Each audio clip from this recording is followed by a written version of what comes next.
ofrecer el curso Arte y Juego, herramientas de acompañamiento, que es un curso que comenzará en agosto y cuyo objetivo es dotar de herramientas básicas para el acompañamiento a niños, niñas y adolescentes en situación de vulnerabilidad o de riesgo.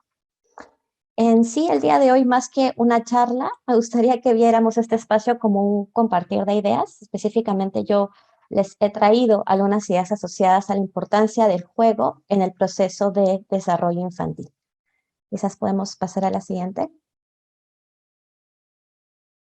Muchas gracias. Este es el esquema de contenido de la sesión del día de hoy. Vamos a comenzar hablando sobre el juego en la infancia y la niñez, para luego reflexionar un poco en conjunto sobre por qué es que juegan los niños. Luego de esto, vamos a conversar acerca de cuál es el rol del adulto que acompaña justamente estos espacios o procesos lúdicos con el niño. Y finalmente, como mencionó ya Mireia, vamos a tener un espacio de preguntas. En ese sentido, yo me voy a hacer cargo, digamos, de los 3 primeros puntos que ven aquí, y el último punto va a estar más bien guiado por ustedes y las preguntas o comentarios que puedan tener, que les puedan surgir. Podemos pasar. Ajá. Entonces, vamos a empezar hablando sobre el juego en la infancia y la niñez. De hecho, quería comenzar planteándoles esta idea, ¿no? Que quizás ustedes también han leído o han escuchado, o quizás también comparten. De hecho, diversos autores señalan que jugar es la ocupación más importante que tienen los niños y las niñas, y que de hecho es también la ocupación más intensa que tienen, en términos de la energía y del esfuerzo cognitivo que le dedican a las actividades lúdicas. Entonces, vamos a explorar un poquito más acerca de este jugar. Podemos pasar a la siguiente. Ajá. Y de hecho, para comenzar a pensar en el jugar de los niños, puede ser útil pensar en qué es el juego. En este caso, no he venido a darles una definición del libro sobre este término, sino más bien me gustaría ver o revisar con ustedes todas las aristas de este concepto de juego, ¿no? Por eso les traigo aquí esta pregunta, ¿qué es el juego? Y distintas formas de responder a la misma pregunta. La primera respuesta podría ser que el juego implica una actividad estructurante que genera placer en términos de disfrute en el niño, así como que permite que este niño despliegue su creatividad y elabore conflictos. De hecho, esta mirada del juego es una muy afín con la que se propone desde la psicología del desarrollo, a partir de la cual un niño sano es un niño que juega. Un niño sano emocional y afectivamente va a poder usar su creatividad y disfrutar de lo lúdico. Y también va a encontrar en el juego un recurso para elaborar sus conflictos. Más adelante vamos a profundizar un poco más acerca de esta última idea en relación a la elaboración de conflictos. El juego también implica la apertura de un espacio de intersección entre el mundo externo e interno del niño. Cuando el niño regresa, por ejemplo, del control médico y se pone a jugar a que él es el doctor que cura a alguno de sus muñecos, lo que está haciendo es recrear una escena del mundo externo, del mundo real, digamos, fuera de él, en un espacio de juego. Y en dicho juego también está colocando elementos de su mundo interno. Por ejemplo, podría jugar a que el muñeco le dice al doctor que está asustado por una vacuna. Allí lo que está haciendo es usar un elemento de su mundo interior, por ejemplo, un temor, como parte del juego, ¿sí? El juego también es un medio de comunicación y para algunos teóricos del desarrollo principalmente es el principal lenguaje infantil. Como vamos a ver en unos momentos, antes de poder usar las palabras para comunicarse, los niños juegan. Si tenemos niños cerca, nos habremos dado cuenta de que muchas veces a partir de su juego nos expresan cómo se siente, aquellos que les asusta, como por ejemplo hace un momento lo que les decía, ¿no? Este niño que juega al doctor y que dentro del juego el muñeco le da miedo a la vacuna, es muy probable que nos esté expresando más bien un miedo suyo hacia una situación particular que sucede cuando va a este doctor. También los niños nos van a expresar y nos van a comunicar lo que les gusta, las cosas que sueñan y en general lo que están pensando. El juego también es potenciador del desarrollo de los niños y niñas, en la medida que es un medio para la exploración. Ya lo decía Piaget, desde hace mucho tiempo, el niño va a crecer, aprender y desarrollarse en la medida que pueda explorar el mundo. y explora dicho mundo a partir del juego. Yo, bueno, en mi práctica laboral trabajo bastante con docentes de educación inicial y algo que se sabe desde la educación hace mucho tiempo es que el juego libre, por ejemplo, es uno de los mayores potenciadores del desarrollo infantil en etapas tempranas, necesario para que este desarrollo se dé adecuadamente. Y bueno, habiendo establecido la importancia del juego, es que tiene sentido que este sea un derecho fundamental de los niños y las niñas. Todos los niños y las niñas tienen derecho a jugar. Sin embargo, muchas veces en contextos de mayor vulnerabilidad o de riesgo psicosocial, este derecho se puede ver violentado. Por ejemplo, cuando hay violencia de por medio, otras situaciones. Podemos pasar a la siguiente. Luego de haber revisado un poquito estas perspectivas sobre el juego, les invito a hacer el siguiente ejercicio. Pueden colocar las respuestas a estas preguntas que están viendo en pantalla en una hoja y si se animan, luego de poder responder a las preguntas, a quien le apetezca lo puede compartir por el chat, ¿sí? Las preguntas son las siguientes. ¿A qué te gustaba jugar más cuando eras niña o niño? ¿Cómo te sentías cuando jugabas estos juegos? ¿Y consideras que alguno de estos juegos te ayudó a aprender o desarrollar alguna habilidad? Tenemos unos 3 minutos para hacer este ejercicio y una vez que lo tengan anotado, como les decía, a quien le apetezca, quien le provoque, lo puede compartir por el chat, ¿sí?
Pueden escribirlas, em, pero también acabamos de aperturar la posibilidad de que puedan comentarlo, puedan activar sus audios, quizás.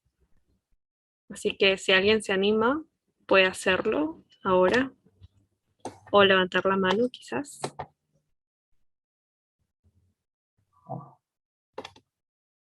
Aquí por el chat, mientras que alguien se anima quizás a abrir su micro, nos comentan, me gustaba jugar Hola, a... Sí, hola, eh, bueno, prefiero hablar, creo, que escribir. hola Hola, Diana, mi nombre sí. es Diana, soy egresada de la RUIS también, así que por eso me animé a estar en este workshop. Respondiendo a la pregunta, bueno, a mí me gustaba jugar con las Barbies, recuerdo, y me gustaba mucho diseñar su ropa, ¿no? La vestimenta que tenía. Y además era como que mi tarde de disfrute con mis amigas, porque nos sentábamos como en la sala y esparcíamos las Barbies, la ropa, todo lo que habíamos creado, entonces intercambiábamos ropa, todo. A eso jugábamos. ¿Cómo me sentía? Contenta, alegre, como que esperaba las tardes, ¿no? Para poder jugar y disfrutar del momento. Me sentía bien, contenta, alegre. ¿Y qué habilidades? Eso sí, no sé, estaba pensando, bueno, uno, relacionarme con mis amigas, aceptar sugerencias también, por ejemplo, cuando había que diseñar de alguna forma o no estaba tan bien para otras personas lo que hacía, entonces como que me decían cosas y no me molestaba, o de repente me habré molestado, no recuerdo muy bien, pero creo ahora pensando que aceptar sugerencias, no intercambiar ideas, ha sido algo bueno de este disfrute de este juego. Roles de intercambio de roles también, porque a veces una era modista, la otra diseñaba, o a veces intercambiábamos eso.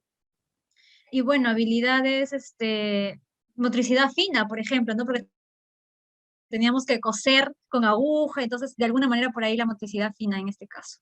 Eso para compartir un poco. Gracias. Gracias, Diana.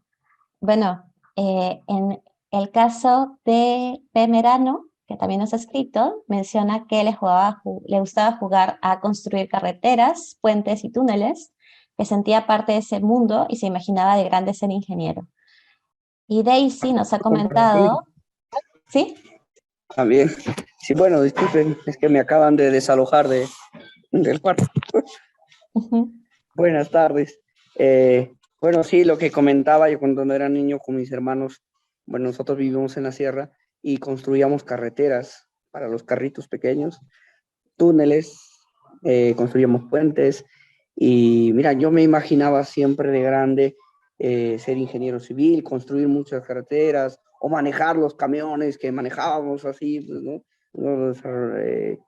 Y fui aprendiendo sobre todo a tomar iniciativas, ¿no? A tomar iniciativa, a poder solucionar problemas. Normalmente uno cuando decía, oye, falta una pieza, o ¿qué le ponemos así? O imaginarme a construir por donde no se construye, ¿no? O sea, un mundo recontra divertido. Bueno, al final me hice cura, pero también de vez en cuando construyo. Muchas gracias. Muchas gracias. Bueno, creo que ambas participaciones, tanto la de Diana como la de Verano, están haciendo énfasis un poco en esta creatividad, ¿no? Por un lado, el diseñar, por ejemplo, ropa dentro del juego con muñecas o construir carreteras. Me hacía pensar en esta primera perspectiva que revisamos hace un momento sobre el juego, que habla de como una actividad que si bien nos permite aprender una serie de cosas, como ustedes ya mencionaron, aceptar sugerencias, solucionar problemas, relacionarse con otras personas, es una actividad que es inherentemente placentera y que uno disfruta, porque implica justamente este ser creativo, este poder hacer, poder crear, que en un momento vamos a ver qué tan importante es también durante la infancia. Y bueno, también comentar que algunas respuestas más que tenemos en el chat. Daisy nos comenta que le gustaba jugar juegos tradicionales con sus amigos, que se sentía feliz y que el tiempo pasaba rápidamente. Qué linda sensación de que estés tan feliz que todo pasa tan rápido. Y que aprendió la coordinación motriz y la sociabilización, parecido también a lo que nos comentaba Diana. Noemí nos dice que de niña jugaba la comidita y que se sentía muy feliz preparando tallarín, que sacaba un poco de fideos, abría un atún y lo cocinaba con piedras y hacía juegos. Eso y otras comiditas hacían. También paletas de azúcar, que se sentía muy feliz. La segunda vez que lo mencionas, entonces creo que realmente te sentías muy, muy bien durante ese momento. Hoy considero que sí desarrolló en mí habilidades para la cocina. Hoy cocino muy bien, trato de crear platos y me encanta hacer postres. Quizás eso influyó en mí. Cocinar es uno de mis pasatiempos favoritos, pues me siento feliz cuando pueden comer muy rico. Soy docente y creo que la educación es como la cocina. Ser creativa, versátil y hacer miles de recetas y utilizar estrategias cada día para el disfrute de los niños y niñas. Qué hermosa reflexión la que mencionas.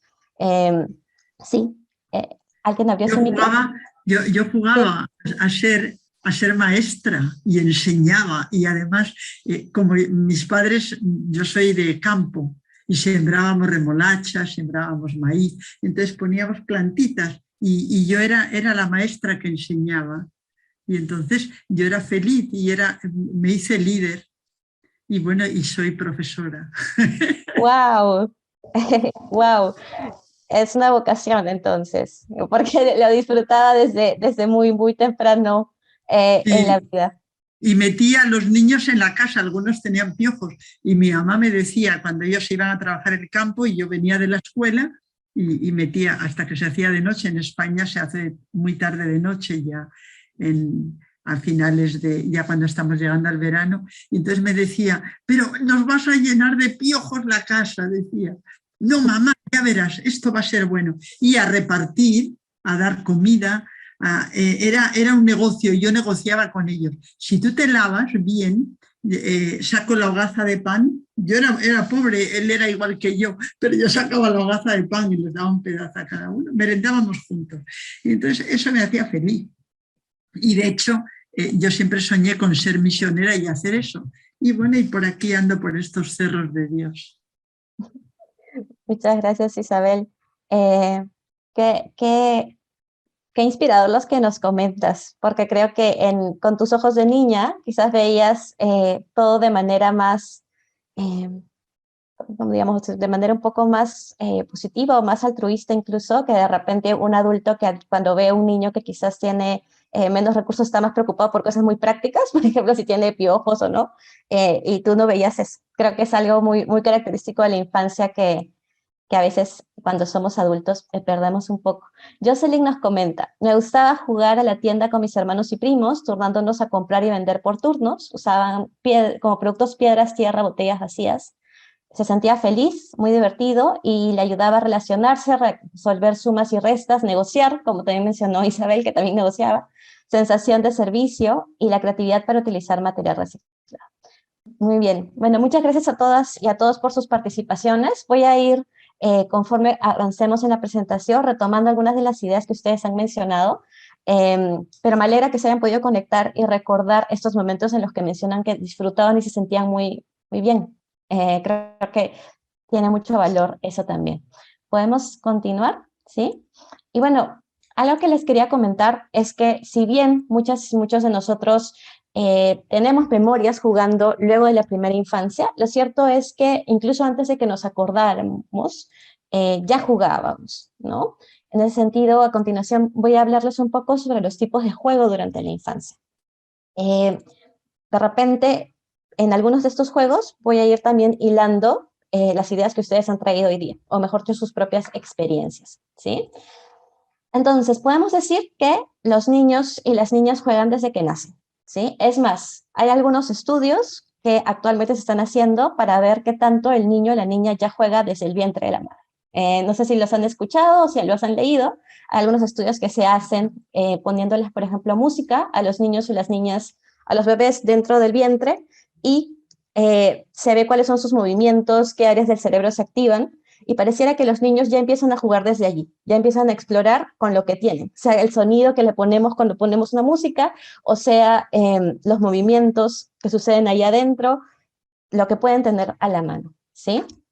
El primer tipo de juego que vamos a ver que presenta el recién nacido, apenas nace, es el juego de actividad física, ¿sí? Y este muchas veces va a responder a la estimulación sensorial que reciba de su entorno. En esa idea, la posibilidad de jugar se va a iniciar con conductas espontáneas en los momentos de cuidado del bebé.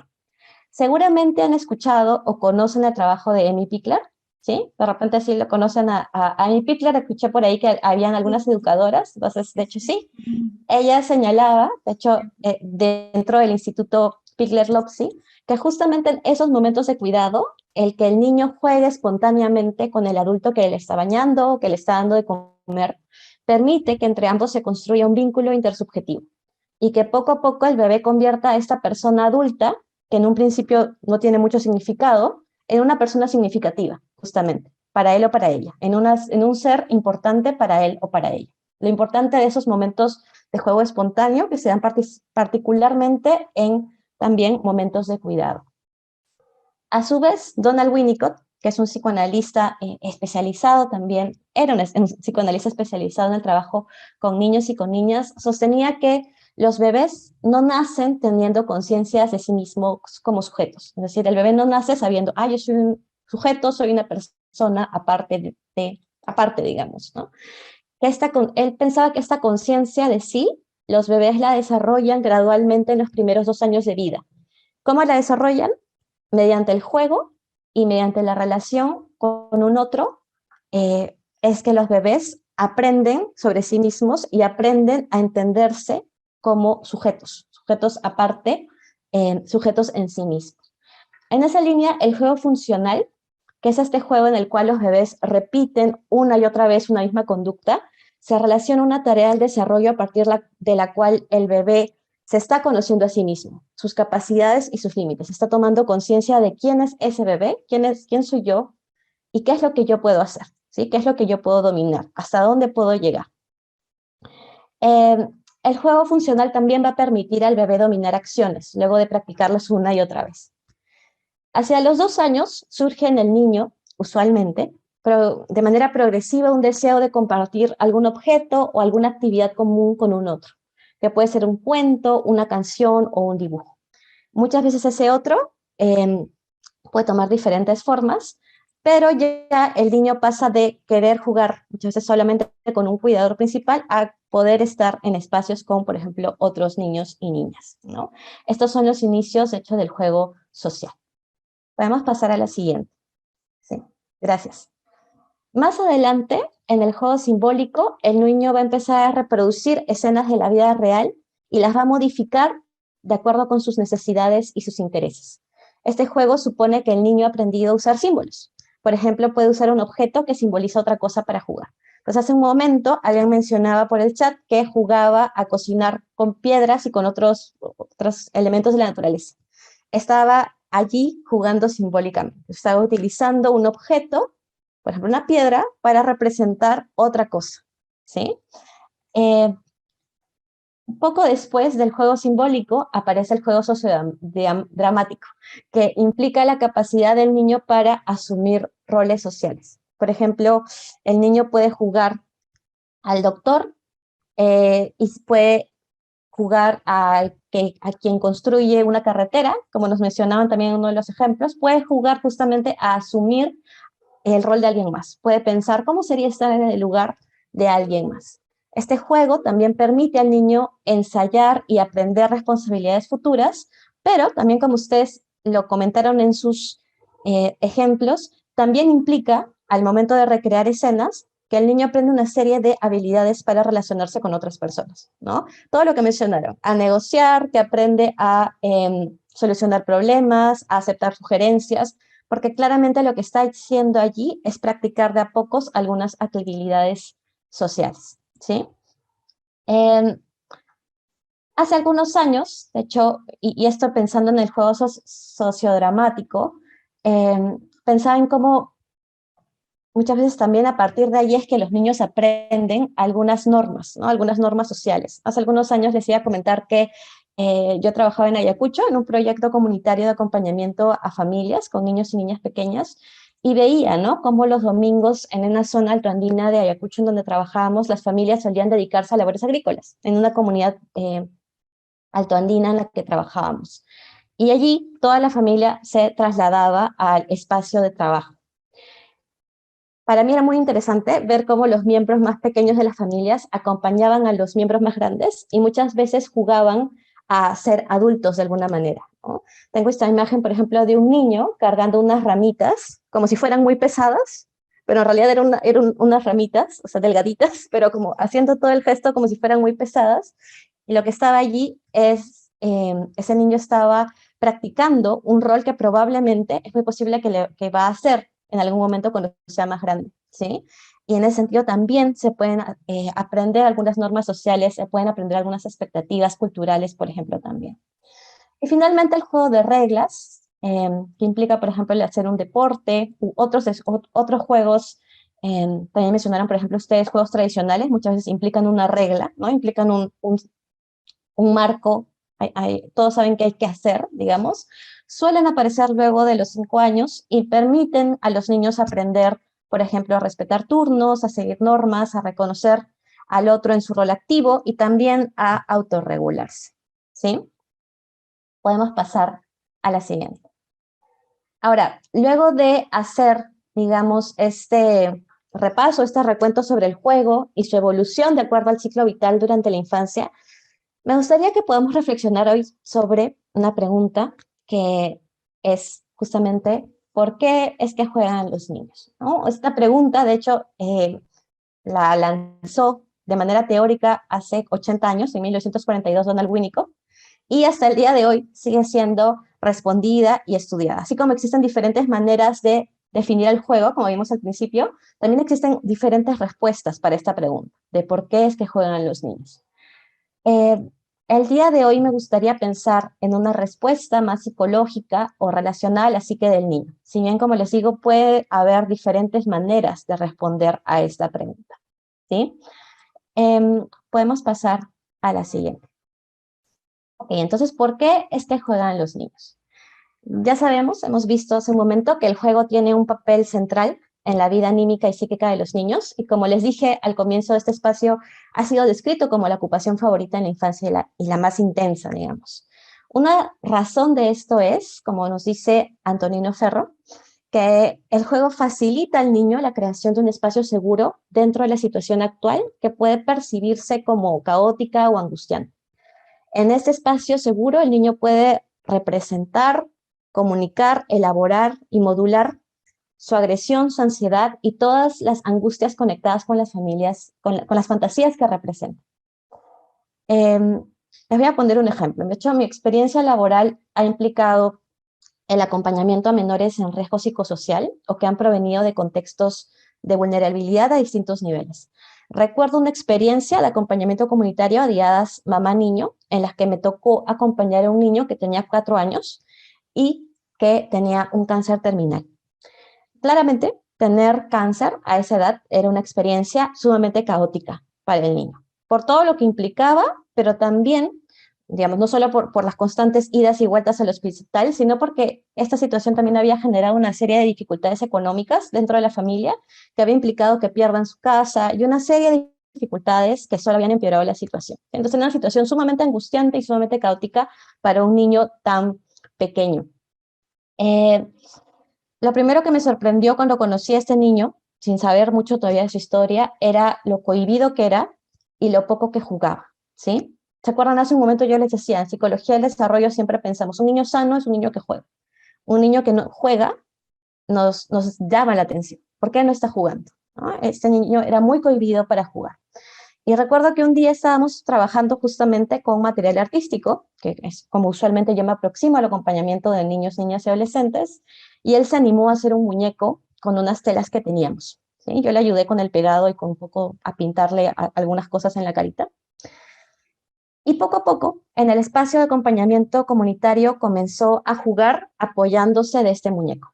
Y se imaginarán a todo lo que jugaba con el muñeco, ¿no? Jugaba que el muñeco lo pinchaban cuando iba al doctor, jugaba que el muñeco recibía algo como una medicina que lo cansaba, jugaba que el muñeco tenía que mudarse de su casa, y en general todas estas situaciones que él mismo vivía. Entonces, ¿qué estaba pasando en este caso? Mediante el juego, este niño podía tomar una cierta distancia de manera segura a través del uso de este muñeco de las situaciones que vivía, lo que le permitía comunicar y elaborar sus temores, sus angustias y también sus fantasías que están en su mundo interno, digamos, que de otra manera para él podrían ser muy intolerables de manejar. Entonces el juego se volvía este espacio seguro en el cual él podía elaborar justamente estos contenidos más difíciles. Otra idea por la cual los niños juegan tiene que ver con que en el juego el niño pasa de tener un rol pasivo o receptor a un rol activo y de creador. Pensemos que un niño pequeño está acostumbrado a que constantemente le digamos qué hacer, ¿no? Muchas veces el niño está acostumbrado a que le digamos qué hacer y cómo actuar. En el juego, sin embargo, el niño se vuelve creador. Él es el que hace, ¿sí? Es el que tiene la iniciativa. Y esto es una experiencia sumamente saludable, ¿sí? Cuando el niño se sabe a sí mismo como un ser creativo y activo, esto le permite superar la sensación de impotencia y le genera mayores sentimientos de seguridad y confianza. Esto es algo que resulta muy evidente cuando, por ejemplo, trabajamos con niños que han vivido situaciones de violencia, o por lo menos es lo que yo he visto en espacios de niños, por ejemplo, institucionalizados, que muchas veces provienen de entornos muy violentos y con mucha negligencia. Una señal común del niño que vive maltrato es justamente la inhibición del juego. Y muchas veces, en la medida que el niño o la niña va siendo acompañado, nos damos cuenta que comienza a sentirse más sosegado, que se va tornando menos reactivo y que se siente más seguro de sí mismo, ¿sí? Lo que claramente también implica un cambio progresivo en la forma en la que se relaciona con las otras personas. Ahora bien, para que esto se pueda concretar, digamos, para que el juego pueda tener este potencial en el desarrollo de la niña o el niño a nivel más psicológico, hay una importancia grandísima del rol del acompañante, ¿sí? La persona con la que el niño juega, que muchas veces es un adulto cuidador, como un padre, un maestro o cualquier otro profesional, cualquier otra persona significativa para el niño, para poder sacar el jugo al espacio del juego, es necesario, digamos, que este cuidador pueda sintonizar con el estado afectivo del niño para ayudarle a procesar dicho estado. Esto implica que el cuidador tenga disposición al entrar al diálogo lúdico con el niño. En otras palabras, a jugar con el niño. Y a la vez que el adulto está dispuesto a contener al niño, que es una idea sobre la cual vamos a profundizar en un momento. Entonces me gustaría, más allá de que no lo vamos a compartir ahorita por tiempo, que vayan pensando ustedes, ¿no? Con los niños con los que trabajan. ¿Qué tanto ustedes se animan a jugar? ¿En qué momento se animan a jugar? ¿Cuándo es más fácil jugar con el niño? ¿Cuándo de repente es un poco más difícil? No lo compartamos tal cual ahorita, pero sí me gustaría que lo vayamos pensando. Podemos seguir a la siguiente. Bueno, yo les había dicho que Donald Winnicott se hacía esta pregunta de por qué juegan los niños ya hace 80 años atrás, y ahí está Donald Winnicott, entonces para que le pongamos cara a este autor. De hecho, ¿por qué juegan los niños? Es el título de uno de sus ensayos más conocidos, que es de hecho la primera lectura del curso de arte y juego que va a empezar en unas semanas. Podemos continuar. En este ensayo, Winnicott sintetiza y profundiza en algunas de las ideas que les he comentado hace un instante, ¿no? En principio, el niño juega por placer. Tiene la capacidad de encontrar objetos e inventar juegos con mucha facilidad, y esta capacidad creadora le hace sentirse vivo y es muy saludable. Entonces, ahora que varios de ustedes han comentado por el chat lo felices que se sentían jugando, o lo han comentado por el micro, y yo he visto sus sonrisas, cómo se conectan con esa alegría que sentían cuando eran niños. Es una alegría, y Winnicott también diría, también cierta vitalidad. Uno se está conectando con lo que significa estar vivo, en el fondo. El niño también juega para expresar su agresión, ¿sí? En ese sentido, el niño puede expresar sus impulsos agresivos en un ambiente conocido cuando juega, sin que este ambiente le devuelva odio ni violencia. Cuando el juego se da en un ambiente facilitador, este ambiente es capaz de tolerar y contener los sentimientos negativos del niño.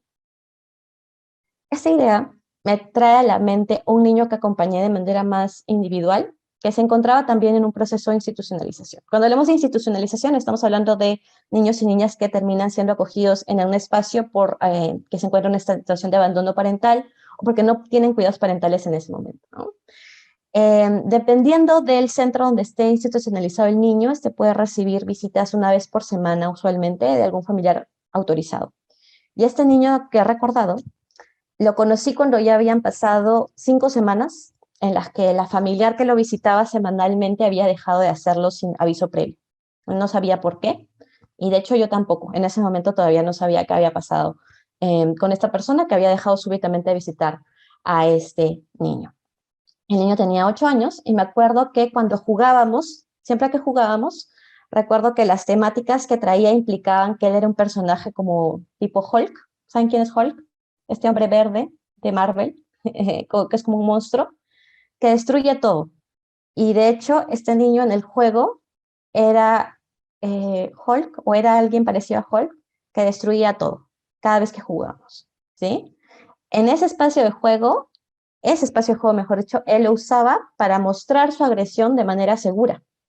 Yo claramente jugaba con él sin devolverle ningún comentario que implique reprimir o limitar su juego.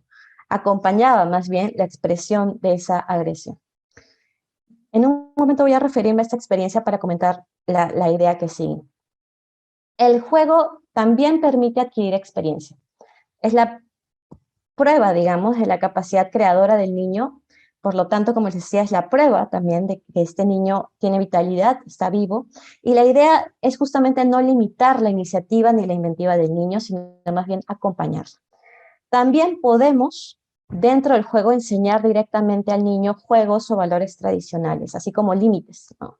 Algo que yo hago en todo espacio lúdico que abro con niños, ya sea individual o grupal, es siempre empezar con cierto encuadre, ¿no? Lo que se puede hacer y lo que no se puede hacer. Muchas veces esto va a implicar que todo juego está permitido en la medida que el niño no le haga daño al espacio, no se haga daño a sí mismo, o no nos hagamos daño entre nosotros, si es que estamos en un espacio grupal, ¿sí? Esto también, por ejemplo, aplicaba para el niño que jugaba a ser Hulk, ¿sí? Estos límites no solo ayudan a mantener el espacio seguro que propicia el juego, sino también para estructurar de alguna manera al niño. Podemos seguir. Gracias. Si bien no es una necesidad contar con compañeros de juego, los niños pueden jugar solos y de hecho en etapas tempranas juegan solos. Cuando sí están disponibles compañeros, el juego permite al niño iniciar relaciones sociales, como ustedes también comentaron en sus ejemplos, ¿no? Y todas las habilidades sociales que eso implica. Y finalmente, lo que ya hemos comentado antes, el juego permite al niño comunicar lo que vive dentro de sí internamente y también lo que vive externamente. Por un lado, comunicar sus temores, sus fantasías, sus sueños, y por otro lado, escenas reales de su día a día, ¿no? Un ejemplo claro es cuando el niño regresa del nido, por ejemplo, y juega que está en el salón y que él es el maestro, ¿no? Está recreando una escena de su realidad. Podemos pasar a la siguiente. Y bueno, para ir terminando ya, me gustaría que pensemos cuál es el rol del adulto en estos espacios de acompañamiento al juego del niño, ¿sí? Podemos continuar. A partir de lo que hemos venido conversando, podemos decir, es algo que ya les había comentado antes, que el niño necesita de un adulto que esté dispuesto a jugar y a sostenerle durante el juego. Este adulto puede ser un padre, puede ser un tutor, puede ser una maestra o algún profesional, alguna persona que acompañe al niño.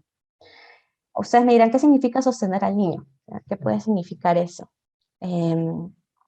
Bueno, en principio significa ingresar al lenguaje lúdico del niño, jugar con el niño y acompañarle en la actividad de disfrute como tal. También implica poner en palabras aquellos que los niños estén transmitiendo y sea difícil para ellos verbalizar, sea porque todavía no tienen la capacidad para poder utilizar la palabra, para poder representarla tal cual, lo que están viviendo, o sea porque quizás es muy difícil lo que están viviendo y conectarse con eso tan directamente puede ser también muy difícil para ellos. También implica ayudar al niño a desanudar estos eventos significativos que necesiten ser procesados. Por ejemplo, en el caso de este niño que les comento que jugaba que era Hulk y destruía cosas, una forma de sostenerlo era acompañarlo sin juzgar y poner en palabras lo que yo creía que estaba transmitiendo y que quizás era difícil para él expresar, ¿no? Por ejemplo, decirle, oh, bueno, veo que Hulk está bastante molesto, ¿por qué estará molesto Hulk? Y también ir pensando con él formas de desanudar el conflicto que tenía, ¿no? ¿Qué podría hacer Hulk para sentirse mejor? En ese sentido, podíamos ir trabajándolo desde el mismo juego, ir desanudando aquellos conflictos que si quizás yo le decía directamente, esto está pasando y yo sé que de repente te sientes así, qué sé yo, podía ser una manera un poco más agresiva quizás de abordar un tema que era sumamente delicado en ese momento para el niño y que quizás en ese momento necesitaba elaborar un poco más primero a partir del juego antes de poder yo hablarlo directamente con él, porque había sido una situación de pérdida muy reciente. Es más, incluso la situación eventualmente se alargó en el tiempo, ¿no? Yo trabajé allí más o menos como unos 7 meses y fue mucho, mucho tiempo que estuvo sin recibir visitas. Es una experiencia muy, muy dura para un niño que ya ha pasado por una situación de abandono parental, volver a tener una pérdida de una cuidadora, en este caso principal. Podemos seguir a la siguiente.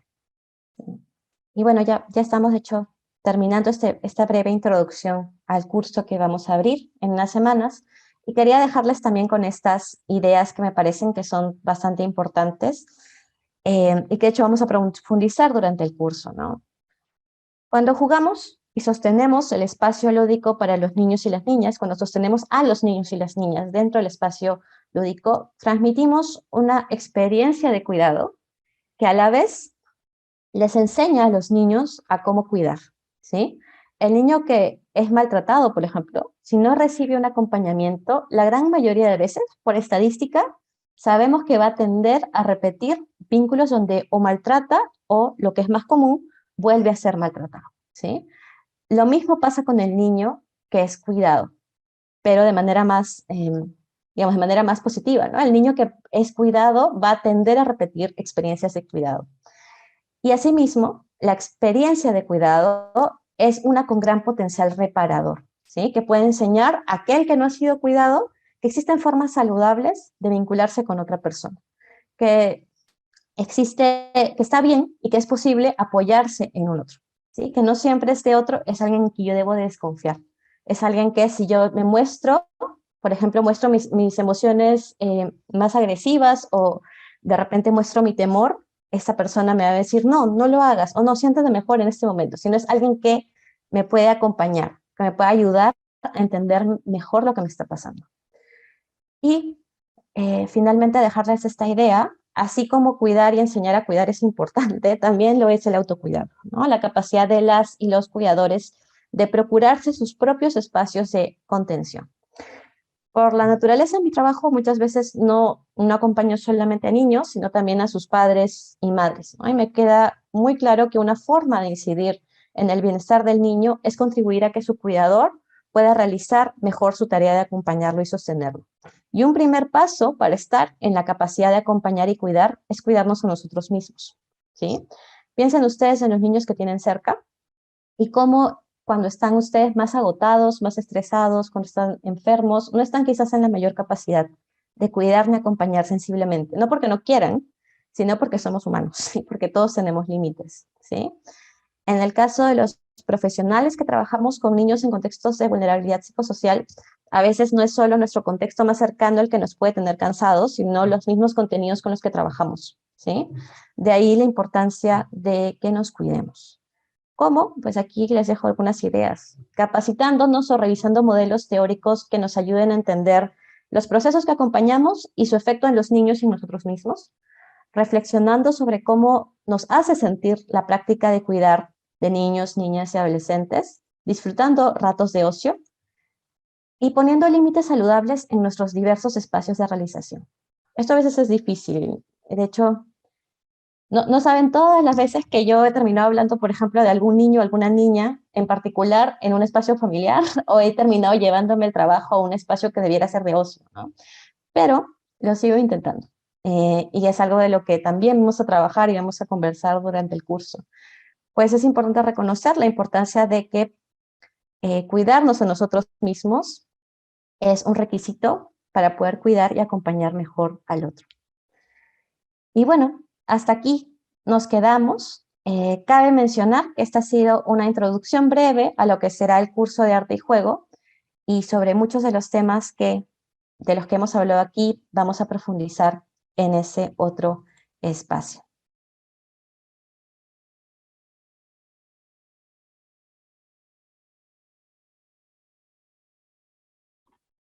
Muchas gracias, Olenka, por este espacio. Ahora invitamos a todos y todas a poder activar sus micrófonos o escribir sus consultas o dudas a través del chat. Bueno, parece que maestra Noé nos está levantando la mano. Puede activar el audio para escuchar. Gracias, muy amable. Voy a bajar acá el volumen porque estoy con dos equipos porque hay veces tenemos dificultad en la conexión. Estoy desde Chanchamayo, la región Junín, la selva central, para los que no conocen. Bueno, tengo una pregunta muy interesante, ¿no? Agradecer también, obviamente, esta charla, este conversatorio muy interesante. Me he quedado pensando en esta parte de sostener el juego y además poder observar las diversas situaciones de los niños cuando juegan. Recién estoy empezando a trabajar o empecé a trabajar en una institución educativa unidocente rural. Nunca he trabajado en la zona rural. Es mi primera experiencia y porque opté por ello. Después de 28 años de trabajo en polidocente. Y de verdad, los primeros días jugué mucho con ellos, porque después de 2 años de pandemia tan, ¿no?, dolorosas, había que fortalecer y hay que seguir fortaleciendo, pero esos primeros meses fue de mucha interacción directa con los niños, diversos, todos los días, ¿no? Y así. Después de ello, busqué por dejarlos a ellos que jueguen en sus propios espacios y sobre todo en el recreo. ¿Ya? Porque yo jugaba con ellos al llegar a la escuela en la mañana, había un tiempo de acogida. Y me he dado cuenta, he ido observando, y ahí va mi pregunta, que los niños juegan permanentemente un mismo juego, es decir, están utilizando unos poliedros que parece que les gusta, ¿no? Me entiendo. Y como informan diversas figuras, unas cosas ahí con los poliedros, que hasta los gatitos que tenemos ahí ingresan y juegan. Y me llama la atención porque a veces hay 2 semanas que juegan lo mismo. Entonces yo les tengo que un poco ahí intervenir o sostener, como quizás no lo sé, que creo que no es tanto como sostener, pero para invitarlos a que realicen otros tipos de juegos, ¿no? Porque en realidad yo he ido incentivando el juego lúdico, libre, con las pelotas. Están en un lugar donde es una zona rural, tienen espacio. Entonces sogas, hula hulas, pelotas y etcétera, ¿no? Un montón de material. Pero me llama la atención eso, porque siempre vuelven a jugar lo mismo. Y ahí iba mi pregunta, ¿no? A que todavía no logro entender por qué, porque la interacción con ellos ahí en el juego es muy dinámica, muy amigable. No he observado situaciones que de repente ellos puedan expresar algo que están interiormente queriendo reflejar, ¿no? A eso un poco he ido observando, pero no. Es más, encontraron el manual de los poliedros, porque había uno solo, y encontraron otros, y con eso van armando diferentes cosas, ¿no? Y ahí se entretienen. Entonces, ahí estoy en eso, pero no logro todavía un poco, a ver si de repente me orientan en ese aspecto para poder un poco seguir investigando, ¿no? Y ir un poco a la parte teórica para poder sacar alguna conclusión. Muchísimas gracias. Bueno, mi experiencia, no sé lo que dirá Olenka, ¿verdad? Mi experiencia en educación es que el niño repite porque se siente seguro y se siente que es alguien ahí y que puede hacer. Entonces, cuando él va adquiriendo de otra cosa que se siente seguro, él seguro que se va a cambiar de juego y va a probar. Si no, bueno, esa es mi experiencia como educadora. Yo llevo de educación más de 40 años en diferentes ámbitos. Y entonces, donde tú te sientes segura, tú vas ahí. Y lo vas a repetir, porque así vas creciendo y vas creciendo como líder, además, y te va retando. Es como un reto progresivo el que hay ahí, porque nunca hacen lo mismo, sino van superándose y entonces se retan uno a otro. Mira lo que yo hago, mira, pues esto quedó, mira, ¿te das cuenta? Entonces es como ir superándose ellos mismos y creciendo, darse cuenta. Así yo lo siento, ¿no? Aparte que es lo que les gusta, es su propia vocación. Si a un niño le gusta la cocina, no lo sacas tú de la cocina ni por el chiras. O si le gustan los martillos, eso es lo que va, porque ahí es donde va a sentir su seguridad y es donde va fraguando su propia vocación. Muchísimas gracias. De verdad que ese punto sí, ¿no? Qué interesante. Sobre eso voy a seguir entonces un poco ahí poniéndole mayor atención, porque sí, justamente ya un poco ahí me di cuenta que cuando encontraron el manual y encuentran otras formas, el disfrute sí lo percibí, ¿no? Pero esto de que puedan ir afirmándose y encontrando mayor seguridad, de verdad que no lo había pensado. Ahí está Olenka, que es especialista. Yo creo que está muy bueno que esto sea un compartir también de experiencias y creo que eso es muy valioso. Creería que, bueno, muchas veces lo que vamos a encontrar en manuales, por ejemplo, es que muchas veces la repetición en los niños se piensa no necesariamente como algo positivo, ¿no? Pero en realidad yo creería que para poder evaluar si lo es o no, hay que pensar en cuáles son las emociones que nos están comunicando los niños durante ese juego que están repitiendo. Si es un juego que es más estereotípico, por ejemplo, el niño siempre hace, por ejemplo, la misma acción con los muñecos, implica una emoción como de mucha angustia o de mucha rabia, probablemente estemos ahí ante una situación que tenga que ver más con que el niño está repitiendo un conflicto que todavía no es podido desanudar, ¿no? Pero si es que el niño está disfrutando, o si es que en este caso el grupo de niños está disfrutando, en realidad lo más probable es que estén repitiendo el juego porque les gusta, porque se sienten bien, porque se sienten, como mencionaba Isabel, seguros, no solo con el espacio, sino también entre ellos mismos para seguir descubriendo con este material. Y otra cosa que también estaba pensando es que, claro, si bien a veces, o bueno, a mí me ha pasado, ¿no? A veces he visto que hay grupos de niños que juegan siempre a lo mismo, pero cuando me pongo a observar un poco más, me doy cuenta que siempre hay pequeñas variaciones. Es decir, no están jugando lo mismo, quizás, ¿no? De repente tienen el mismo material, pero lo usan de diferentes maneras. Y quizás allí, si es que a usted le interesa que empiecen a jugar otras cosas o que tengan esas otras posibilidades, yo creería que muy respetuosamente se les puede comentar que existen estas posibilidades, pero esperar a que por ellos mismos, digamos, transiten, ¿no? Y ver cuando de repente ya estos poliedros quizás ya hayan dominado todo lo que les interesaba dominar con ellos, puedan transitar a otras cosas, ¿no? Pero yo creería que si se sienten bien, si los ve disfrutando, no creería que hay ninguna dificultad con ello. Más bien, al contrario, parecía que se sienten muy contentos de estar en el espacio que usted está facilitando, lo cual está muy bueno. Y voy a ver el chat.